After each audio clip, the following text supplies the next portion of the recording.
ರಕ್ಷಣೆ ನೀಡಬೇಕಾದ ಪೊಲೀಸರೇ ರಕ್ಷಣೆ ಕೊಡಿ ಅಂತ ಆಗ್ರಹಿಸಿ ಪರಪ್ಪನ ಅಗ್ರಹಾರದ ಕೇಂದ್ರ ಕಾರಾಗೃಹದಲ್ಲಿ ಅಹೋರಾತ್ರಿ ಪ್ರತಿಭಟನೆ ನಡೆಸಿದ ವಿಚಿತ್ರ ಘಟನೆ ನಡೆದಿದೆ.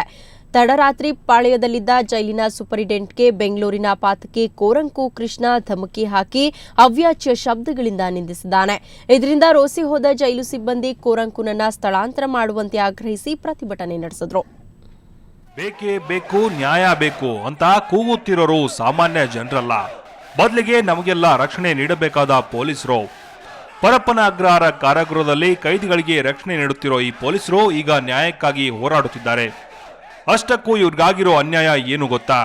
ನಿನ್ನೆ ರಾತ್ರಿ ಪಾಳೆಯಲ್ಲಿದ್ದ ಜೈಲಿನ ಸೂಪರಿಂಟೆಂಡೆಂಟ್ ಕೃಷ್ಣಕುಮಾರ್ ಜೈಲಿನ 5ನೇ ಬ್ಯಾರಕ್ಗೆ ತಪಾಸಣೆ ನಡೆಸಲು ಹೋಗಿದ್ದಾರೆ. ಅಲ್ಲೇ ಬೆಂಗಳೂರಿನ ನಟೋರಿಯಸ್ ಪಾತಕಿ ಕೋರಂಗು ಕೃಷ್ಣನ ತಪಾಸಣೆಗೆ ಪೊಲೀಸರು ಮುಂದಾದಾಗ ಕೋರಂಗು ಧಮಕಿ ಹಾಕಿ ಅವಾಚ್ಯ ಶಬ್ದಗಳಿಂದ ನಿಂದಿಸಿದ್ದಾನೆ.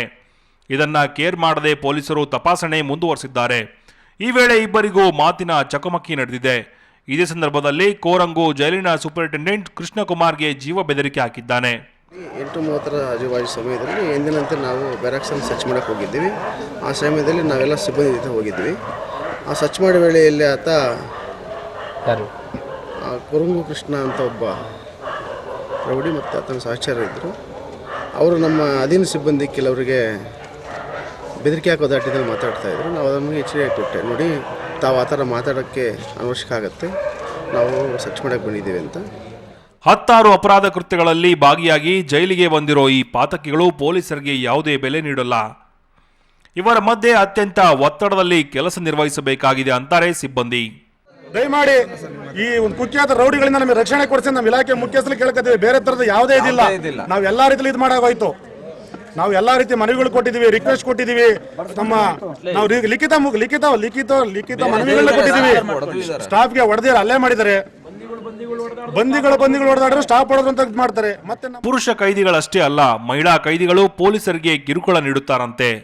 ಜೊತೆಗೆ ಕೈದಿಗಳ ಜೊತೆ ಎಲ್ಲಾ ಚೇಷ್ಟೆಗಳಿಗೂ ಸಾಥ್ ನೀಡದಿದ್ರೆ ಮಾನವ ಹಕ್ಕುಗಳ ಆಯೋಗಕ್ಕೆ ತಮ್ಮ ವಿರುದ್ಧ ದೂರು ನೀಡ್ತಾರೆ ಅನ್ನೋದು ಮಹಿಳಾ ಸಿಬ್ಬಂದಿ ಅಳಲು. ಇಲ್ಲಿ ಮಹಿಳೆಯರು ಏನು ಕಡಿಮೆ ಇಲ್ಲ, ನಮಗೆ ಮಾನಸಿಕವಾಗಿ ಹಿಂಸೆ ಕೊಡ್ತಿದ್ದಾರೆ.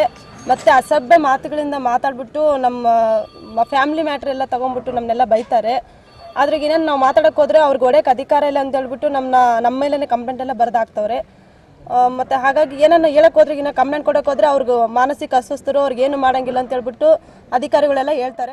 ಈ ಮಧ್ಯೆ ಪ್ರತಿಭಟನಾ ಸ್ಥಳಕ್ಕೆ ಬಂದ ಜೈಲು ಅಧೀಕ್ಷಕರು ಪಾತಕಿ ಕೋರಂಗು ಕೃಷ್ಣನನ್ನ ಇಂದು ಬೇರೆ ಜೈಲಿಗೆ ಸ್ಥಳಾಂತರಿಸಲಾಗುವುದೆಂದು ಹೇಳಿದಾಗ ಸಿಬ್ಬಂದಿ ಸ್ವಲ್ಪ ಮಟ್ಟಿಗೆ ಸಮಾಧಾನಗೊಂಡ್ರು. ಒಂದು ವೇಳೆ ಕೋರಂಗು ಕೃಷ್ಣನನ್ನ ಸ್ಥಳಾಂತರಿಸದೇ ಇದ್ರೆ ಮತ್ತೆ ಪ್ರತಿಭಟನೆ ನಡೆಸೋದಾಗಿ ಸಿಬ್ಬಂದಿ ಎಚ್ಚರಿಕೆ ನೀಡಿದ್ದಾರೆ.